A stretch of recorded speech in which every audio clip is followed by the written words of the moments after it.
અત્યારે ઘણા બધા સંબંધોમાં એવું થતું હોય છે કે નાની નાની ઉંમરમાં ખૂબ જ આગળ વધી જતા હોય છે અને પછી દિવસમાં 5 વાર તો બ્રેકઅપ થતા હોય એમના.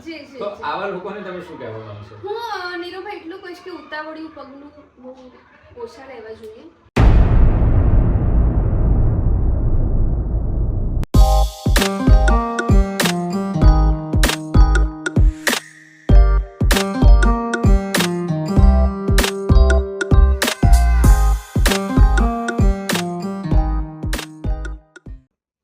નમસ્કાર દર્શક મિત્રો, હું છું આપનો દોસ્ત નીરવ વાઘેલા. બધાને જય માતાજી, જય માં ખોડિયાર. ને આપણો શો નવી વાતો નીરવ સાથે ધ પોડકાસ્ટમાં બધાનું હૃદયના ભાવથી સ્વાગત કરું છું. મિત્રો, આજના આપણા એપિસોડમાં એક એવા વ્યક્તિ મુખ્ય મહેમાન થયા છે કે જેમને પોતાની કલમની કળાને શબ્દોને એવા શણગાર્યા છે કે જે આપણા હૃદયને સ્પર્શે છે. હા મિત્રો, ગુજરાતના સુપ્રસિદ્ધ લેખિકા સુચિતાબેન ભટ્ટ આપણા કાર્યક્રમમાં આવે છે. તો આપણે ઘણી બધી વાતો કરવી છે સુચિતાબેન સાથે. તો આવો મળીએ સુચિતાબેન ભટ્ટને.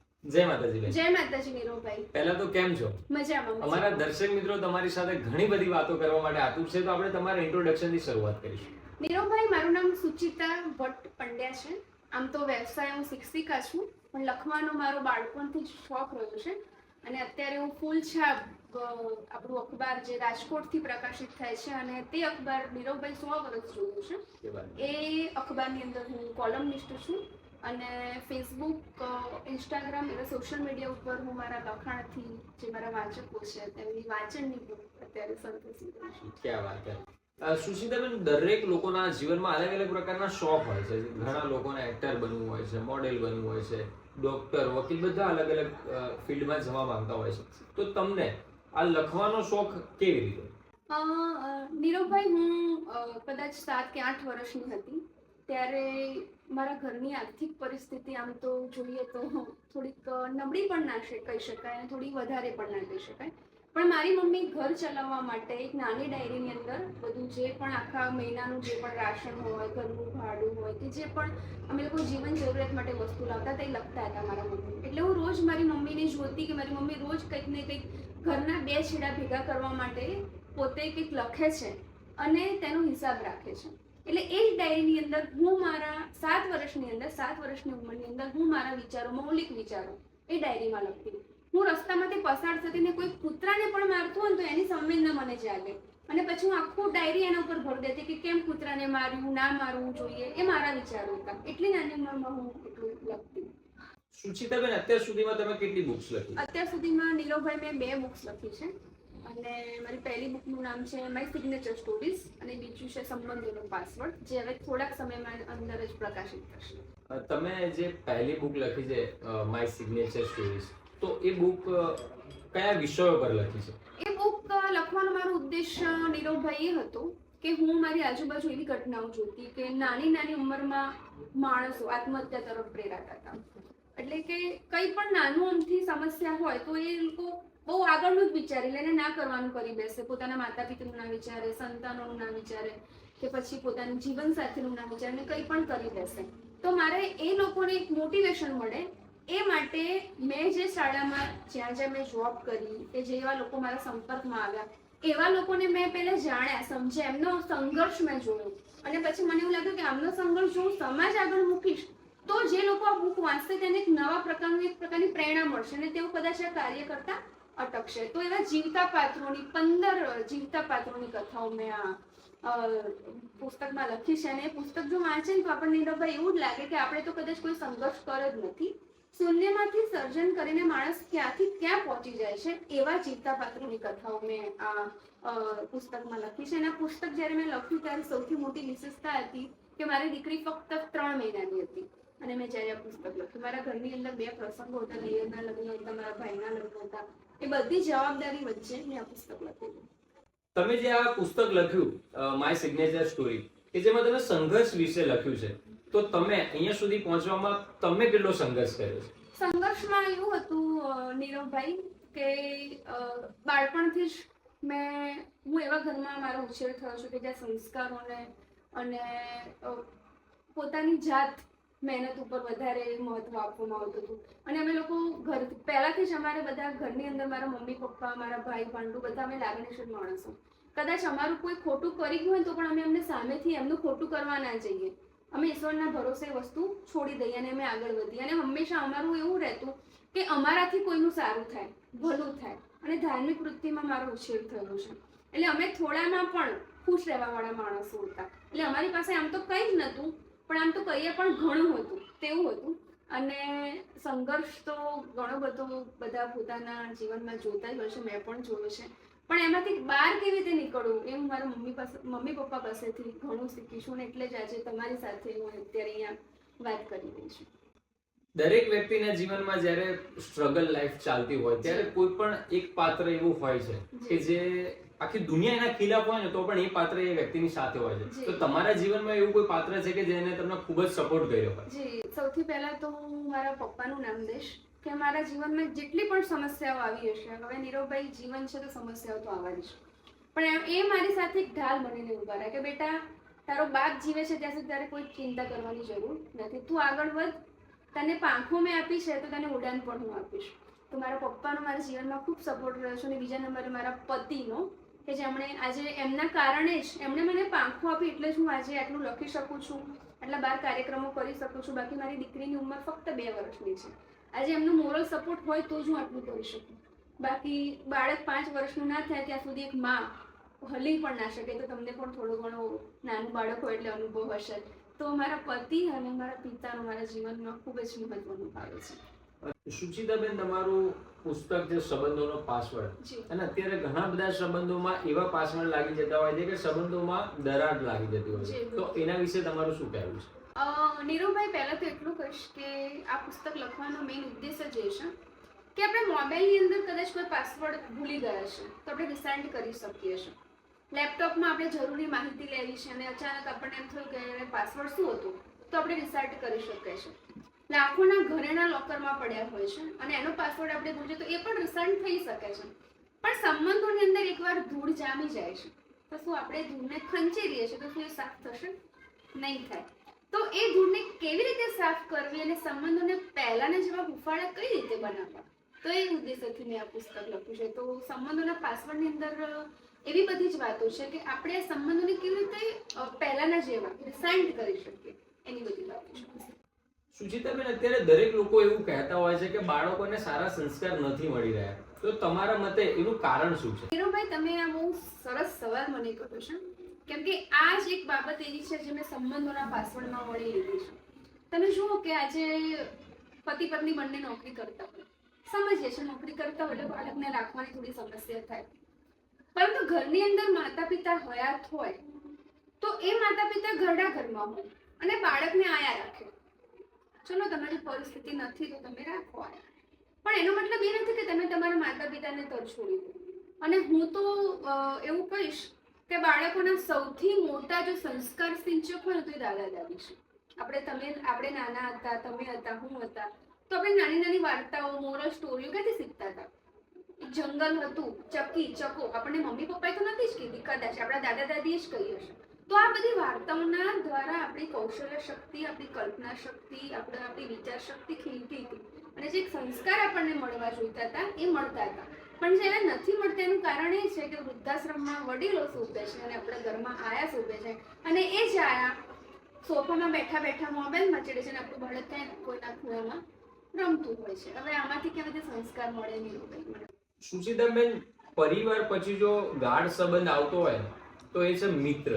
બિલકુલ. તો તમારા જીવનમાં કોઈ તમારા એવા મિત્ર છે કે જેને યાદોને તમે વાગડવા માંગો? બિલકુલ, મારા જીવનનું આમ તો બહુ જ એક સરસ પાત્ર છે, સ્ત્રી પાત્ર છે, એને આજે હું વંદન કરું છું. ખ્યાતિ ગાંધી નામ છે.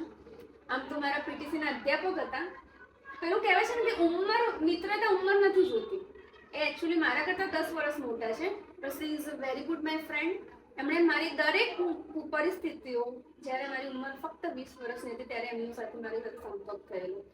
જેટલી બી પરિસ્થિતિઓ હતી તેમણે મને ખૂબ જ સાથ આપ્યો છે, મોરલ સપોર્ટ કર્યો છે. જ્યારે પણ રડી છું ત્યારે મારી સાથે રડ્યા છે, જ્યારે હું હસી છું ત્યારે મારી સાથે હસ્યા છે અને મારી દરેક પરિસ્થિતિમાં એક જ વાક્યમાં કહીશ કે તે મારા જીવનના કૃષ્ણ છે અને આજે તેમને યાદ કરું છું તમારી સામે. અત્યારે કોઈ પણ વ્યક્તિ હોય ને, નોર્મલી લગ્ન પછી એવી ઘટનાઓ વધારે બનતી હોય છે કે કોઈ પણ ડિસિઝન લેવાનું હોય ને તો વ્યક્તિ એના ભાઈને નહીં પણ એના શાળાને પૂછે. બિલકુલ. તો આના વિશે તમે શું કહેવા માંગશો? બિલકુલ, એટલે પહેલા કેવું હતું નીરવભાઈ, કે પહેલાના જમાનામાં આજથી 20-25 વર્ષ પહેલાની વાત કરું છું, કે બે ભાઈઓ છે, બધા સંયુક્ત કુટુંબમાં જ રહેતા હતા. પહેલા તો આવા વિભાજિત ઘરો હતા જ નહીં. 25-25 વર્ષ સુધી એમને બાળકોના ત્યાં સુધી બધા ભેગા જ રહેતા હતા. કદાચ એક ભાઈ ઓછું કમાય છે ને એની નોકરી છૂટી જાય છે, તોય બીજો ભાઈ આખું ઘર સંકેલી લેતો હતો, યુ નો. એટલે કે મીન્સ કે ભાઈ તું ચિંતા ના કરીશ, હું બેઠો તો તારે કઈ ચિંતા કરવાની જરૂર નથી. ને સમયગાળો કઠિન સમસ્યા નીકળી જતી તે જ ખબર નથી પડતી. પણ જ્યારે વિભાજિત કુટુંબમાં થઈ રહ્યા છે ને ત્યારે એક ભાઈ બીજાના ઘરે કદાચ 6 મહિને એકવાર જતો હશે. હવે એના ઘરના બાળકો શું ખાય છે, શું પીવે છે, કઈ સ્કૂલમાં ભણે છે અને શું જરૂરિયાત છે એ પણ બીજા બેને કદાચ ખબર હશે. આ કડવી વાસ્તવિકતા છે. તો પહેલાના સમયની અંદર આ સૌથી મોટી આપણો ફાયદો એ હતો કે સંયુક્ત કુટુંબમાં હતા એમણે જ સંબંધોને ટકાવી રાખ્યા હતા. જ્યારથી આ વિભાજિત કુટુંબોની જે પ્રથા સ્ટાર્ટ થઈ છે ને ત્યારથી લાગણીના સંબંધો ખરેખર બહુ નીરવભાઈ ઓછા થઈ ગયેલા મને જોવા મળે છે. સંબંધોની અંદર આપણે કોઈની પરખ કરવી હોય કે સારા માણસ કે ખરાબ માણસ, તો એ કેવી રીતે કરી શકાય? નીરવભાઈ, આમ તો બહુ અઘરો સવાલ છે, મારી ઉંમર પ્રમાણે પણ બહુ અઘરો છે, પણ હું એટલું કહીશ કે એક તો હવે આપણે કોઈ બે વ્યક્તિની વાત લઈએ. જે વ્યક્તિ કોઈ પણ સંબંધની અંદર ફાયદો જોતો હશે ને તો આપણને પહેલા ખબર પડી જ જશે એની વાતચીત કરવાની ઢબ ઉપરથી. કેમ કે કોઈ પણ માણસ માટે સંબંધ વધારે મહત્વનો હોય એના કે પૈસા. જ્યારે તમને કોઈ માણસ પૈસાની વાત કરે ને સૌથી પહેલા આપણે જોઈએ કે આપણે કોઈ પણ કામ કરાવવું છે. આજે મેં તમારી પાસે 2-5 રૂપિયાની કઈ વસ્તુ લીધી તો તમે મને શું કહે, સુધી તમે વાંધોની વસ્તુ પહોંચી જશે, પૈસાની ચિંતા ના કરતા. પણ પ્રેક્ટિકલ માણસો શું કહેશે, ભાઈ મારો ગૂગલ પે નંબર છે, તમે સેન્ડ કરી સ્ક્રીનશોટ મોકલી દેજો, એ પછી તમારી વસ્તુ પહોંચી જશે. એટલે કે જ્યાં હજુ પણ પૈસાનું મૂલ્ય છે ત્યાં લાગણીનું મૂલ્ય ખરેખર બહુ ઓછું છે. જ્યારે લાગણી અને પ્રેમની વાત આવે ત્યારે તમને આગળ એ સવાલ પૂછવા માંગીશ કે જીવનમાં તમારે સાચું પાત્ર ગોતવું હોય કે જેની સાથે આખી જીવન તમે કાઢવાનું હોય, કે માની લો કે તમારે લાઈફ પાર્ટનર, તો એ કેવી રીતે શોધી શકાય? નીરુભાઈ, મારો લાઈફ પાર્ટનર ખરેખર બહુ સરસ છે, સ્પષ્ટ વક્તા છે, અને અમારા જીવનનું ઉદાહરણ આપું તો તમે નહીં માનો, હું આટલી વાચાળ છું, તમારી જોડે આટલી વાત કરું છું, લખું છું, મારું સોશિયલ નેટવર્ક છે, કદાચ એમનું નથી, પણ અમે બંને એકબીજાને સમજી શકીએ છીએ ને એ અમારા માટે બહુ જ મોટી મોરાલિટીઝ છે, એ અમારી સૌથી મોટી ઉપલબ્ધિ છે. એટલે બે વ્યક્તિ એકબીજાને સમજે એના કરતાં વિશેષ કઈ વાત હોવી જોઈએ નહીં, બસ. અને ક્યારેક કહ્યા વગર પણ સમજે. આજે મારા ઘરની અંદર શેમ્પૂની બોટલ પૂરી થઈ ગઈ હોય તો 2 દિવસ પહેલા આટલું વધ્યું તો એ જગ્યા ઉપર આવી જાય. That's it. આ સમજદારી છે ને મારા જીવનમાં છે એટલે હું ઉદાહરણ આપી શકું છું. આનાથી વિશેષ પછી આઈ લવ યુ, ચોકલેટ, હરવા ફરવાના સ્થળો એ બધું ના હોય તો પણ કદાચ ચાલે, પણ સમજદારી હોવી બહુ જરૂરી છે. સુચિતાબેન, જેમ તમે કહ્યું કે સંબંધોમાં સમજદારી ખૂબ જ જરૂરી છે. હવે આવા સંબંધોમાં કોઈ નિર્ણય લેવો હોય ત્યારે નિર્ણય દિલથી લેવો જોઈએ કે દિમાગથી? હું તો એવું માનું છું કે ઘણા બધા લોકો મને પ્રશ્ન પૂછે છે કે સામેવાળું વ્યક્તિ મને સમજતું નથી, તો હવે મારે શું કરવું, એની સાથે દિમાગથી કામ લેવું કે દિલથી કામ લેવું? એટલે હું એને હંમેશા કહું, જો જ્યાં પ્રેમ હોય ત્યાં દિલથી જ કામ લેવું. બંનેમાં તમે નફામાં છો. તમે દિલથી કામ લીધું તો આજ નહીં, કદાચ એ વ્યક્તિ તમારા જીવનમાં રહેશે કે નથી રહેતી તો કુદરતના હાથની વસ્તુ છે, રાઈટ? પણ આજથી 25 વર્ષ પછી બી એની જોડે કોઈ બીજું પાત્ર હોય ને તો એના દિલમાં તમે હો કે ના ભાઈ હું, એ તો એની રીતે બરાબર જ હતી, એને ક્યારે મારું દિલ દુખાયું નથી, એને તો મારા દિલથી જ કામ લીધું હતું, દિમાગથી તો કામ મેં લીધું હતું. એટલે તમારે કોઈના જીવનમાં જીવતું રહેવું હોય તો તમે તમારું હૃદય ક્યારેય છોડશો નહીં. તમારે હૃદયથી જ કામ લેવું જોઈએ, બાકી બધું ઈશ્વર ઉપર છોડી દો, કેમ કે એ જેટલો ન્યાય કરે એટલો કોઈ વ્યક્તિમાં તાકાત નથી ન્યાય કરવાની. એટલે આજથી 25 વર્ષ પછી પણ એને રિયલાઇઝ થવું છે કે મારા જીવનની અંદર જે પાત્ર હતું ધેટ્સ ધ કરેક્ટ પર્સન જે મારા જીવનમાં હતું, જે હવે નથી પણ હજુ પણ એના જીવનમાં આપણી ખોટ વર્તાવી જોઈએ. એટલે ક્યારે દિમાગનો સહારો અમુક વસ્તુમાં લેવું જોઈએ ના નથી પડતી, પણ જ્યાં પ્રેમનો સવાલ હોય ને ત્યાં દિલ જ બાજી મારી જાય છે ને આગળ પણ મારી જશે. અત્યારે ઘણા બધા સંબંધોમાં એવું થતું હોય છે કે નાની નાની ઉંમરમાં ખૂબ જ આગળ વધી જતા હોય છે અને પછી દિવસમાં 5 વાર તો બ્રેકઅપ થતા હોય. તો આવા લોકોને તમે શું કહેવા માંગશો? હું નીરુભાઈ એટલું કહીશ કે ઉતાવળિયું પગલું બહુ ઓછા લેવા જોઈએ. જ્યારે આપણી ઉંમર ભણવાની હોય, રાઈટ, કંઈક કરવાની ઉંમર હોય ત્યારે આપણે આપણી લાગણી ઉપર કાબુ રાખવો જોઈએ. અને આજે મારા માતા પિતાને એક સંદેશ આપવો છે કે તમે તમારા બાળકોના મિત્ર બની જાઓ. કે આજે તમારે કંઈક વાત તમારા બાળકોને કરવી હોય તો તમને સીધું આવીને કહે કે મમ્મી આજે મારો પેલો છોકરો બહુ ગમ્યો, બહુ સરસ લાગતો ના, એના મિત્રને કહે તો એના મમ્મી પણ કહેશે કે હા હા બેટા કંઈ વાંધો નહીં, ચલો આપણે આગળ કંઈક વિચારીશું એના માટે. પણ એ જ વસ્તુ એના મિત્રને કહેશે તો એને ખબર નહીં કેવી સલાહ આપશે, શું કરશે, કદાચ આગળ વાત પતી બી જાય તો બી તમને ખબર ના પડે. પણ માતા પિતાને જેટલી જાણ હશે ત્યાં સુધી એના સંતાનનું બી બગડી નહીં શકે, કેમ કે માતા પિતા ક્યારેય કોઈ સંતાનનું ખોટું વિચારશે. જ્યારે કોઈ પણ વ્યક્તિના જીવનમાં બધી જ બાજુથી એ ફસાઈ જાય, એ બધી જ બાજુથી ઘેરાઈ જાય, ત્યારે બહાર નીકળવા માટે સૌથી પહેલા એને કેવું પગલું ભરવું જોઈએ? હું કહું છું કે સૌથી પહેલા તો એને એક ઈશ્વર શક્તિ એની ઉપર ભરોસો રાખવો જોઈએ. હું તો એટલું માનું કે જે આપણને જીવનમાં લાવ્યું છે એને રોકવું આપવાની જવાબદારી પણ એને કંઈક તો વિચારી હશે ને. આપણા જીવનમાં જે કંઈ પણ પરિસ્થિતિ થાય છે તો એ પરિસ્થિતિ આખી ઈશ્વરને આધીન છે. એટલે સૌથી પહેલા તમે આધ્યાત્મિકતા તરફ જ વળી જવું જોઈએ. અને આધ્યાત્મિકતા જે ચમત્કૃતિ કરી શકે છે ને એ કોઈ નથી કરી શકતું. દરેક વ્યક્તિનો સમય સરખો ના હોય. સવારે વરસાદ પડ્યો તો બપોરે બાફ પણ થાય છે અને સાંજે ઠંડી પણ લાગે છે. જો ઋતુઓ બદલી શકતા હોય આપણે કુદરત, તો તમારું જીવન નહીં બદલે. સુચિતાબેન, અત્યારે ઘણા બધા કિસ્સાઓ આપણે એવા જોતા હોઈએ છીએ કે ખૂબ નાની નાની બાબતમાં, પ્રેમમાં કે ઘરેલું ઝઘડાઓમાં લોકો સુસાઇડ કરી લેતા હોય છે. તો આ બાબત પર તમારું શું કહેવું છે? નીરવભાઈ, સવાલ બહુ સારો છે અને આજની સાંપ્રત જે પરિસ્થિતિ છે એને અનુરૂપ છે. તમે જુઓ કે આજે કોઈ એક પાત્ર છે, એનું બ્રેકઅપ થયું કે લગ્ન તૂટી ગયા કે સગાઈ તૂટી ગઈ તો એ તરત ડિસ્ટર્બ થઈ જશે.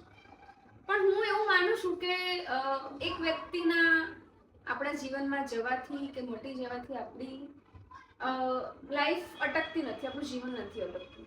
જ્યારે ભગવાને આપણને અહીંયા મોકલ્યા છે તો આપણી જોડી પણ ક્યાંક ને ક્યાંક નક્કી કરીને મોકલી હશે. અને આપણે એ બાબત માટે એવું વિચારીએ કે જે થાય છે સારા માટે થાય છે, કે અહીંયાથી આ પૂરું થઈ ગયું. અને તમે કદાચ એ તબક્કામાંથી પસાર થઈ રહ્યા છો તો ખાલી આપણે સગાઈ સંબંધની વાત કરી કે આપણે આર્થિક રીતે થોડું ખોટ ગઈ કે પછી સંબંધોમાં આપણે ક્યાંક ને ક્યાંક ફસાયા કે આપણે પૈસા ફસાયા કે વોટ એવર જે પણ રીઝન હોય, તો ત્યારે થોડા સમય માટે તમે તમારી જાતને સમય આપો. સવારે ઉઠો, મસ્ત મજાની કસરત કરો, ગમતું ભોજન કરો, મિત્રોને મળો, બરાબર છે, અને તમને ગમતી ગીત ગાઓ, ટહેલવા જાઓ, લખો. કેટલી બધી પ્રવૃત્તિઓ ઈશ્વરે આપણને આપી છે. પશુ પંખીનો અવાજ સાંભળો, તેની સાથે દોસ્તી કરો.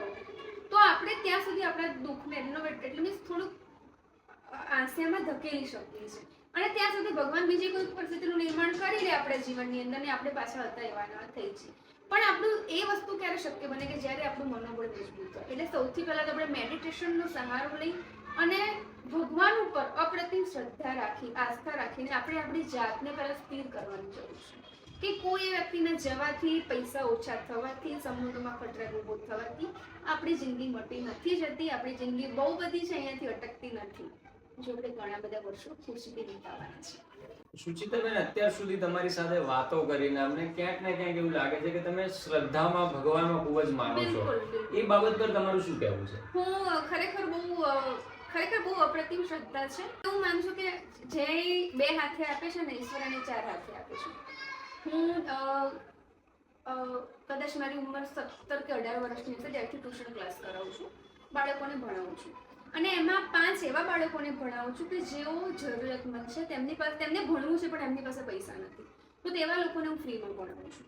અને એ લોકોને મને એવી ઈચ્છા છે કે મારી પાસે આજે કંઈક છે તો હું એમને આપી શકું. અને જેટલી પણ આર્થિક મારાથી જેટલી બી સહાય થતી હોય એ એમને હું કરું છું. એટલે હું ભગવાનમાં પણ માનું છું અને આવા લોકોને સહાય કરવામાં પણ માનું છું. મને એક પ્રસંગ આજે કહેવો છે કે હું ટ્યુશનથી ઘરે આવતી હતી. પહેલાં તો હું સાયકલ લઈને ટ્યુશન કરતી હતી અને એ દિવસે મારો પગાર થયેલો ટ્યુશનનો અને મારી પાસે પર્સની અંદર 2500 રૂપિયા હતા અને એ પર્સ મારું રસ્તામાં પડી ગયું.